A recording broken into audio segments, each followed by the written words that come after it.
LiteFinance, the world of financial freedom. Hello everybody, it's Monday, December 5th. It is time to start the market forecast.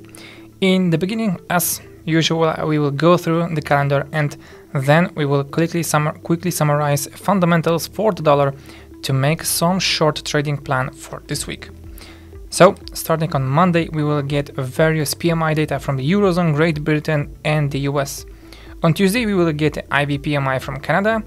On Wednesday, preliminary GDP from the Eurozone, Bank of Canada interest rate decision, crude oil inventories, and during the night, Japan's GDP figures.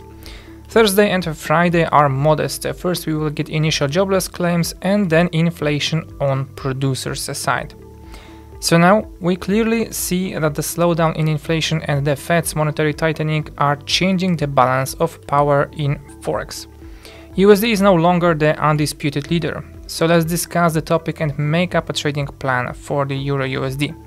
So the head of the Fed, Jerome Powell, recalled examples of past years, but in the autumn the central bank decided to change its strategy.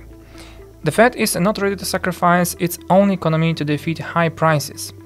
This circumstance broke the Euro-USD downtrend. In 2021, the Fed watched rising inflation, arguing that it would decrease by itself. In 2022, the US regulator was actively catching up with PCE, but it decided to slow down at the end of the year. It is likely that the Fed has caught up as PCE slowed down from 6.3 to 6% year-on-year in October.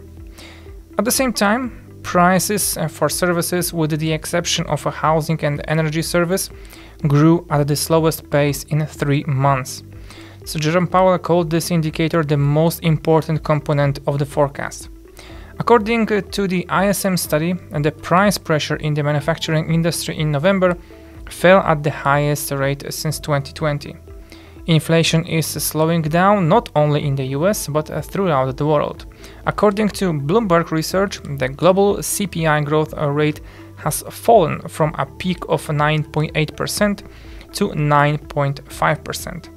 They are likely to fall to 5.3 by the end of 2023, after the recovery of supply chains and the impact of the delayed effect of central bank monetary restrictions on the prices. So, the world economy is entering a new stage, when inflation is slowing down and central banks, led by the Fed, are going to end monetary tightening.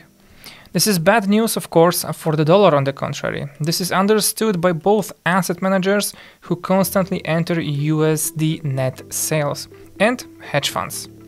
The latter are actively adding up to net short trades. The USD index tends to fall when both categories of speculators are bearish. Remember, the speculators drive markets. Maybe they want to take profits after the Euro-USD rally during the week. When everyone is buying, there is a great opportunity to sell.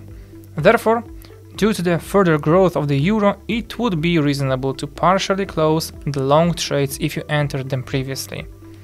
But when profit taking will happen, levels like 1.35 will again be a good place to entry long. And so, okay guys, that would be all for this video. Thank you for watching and goodbye.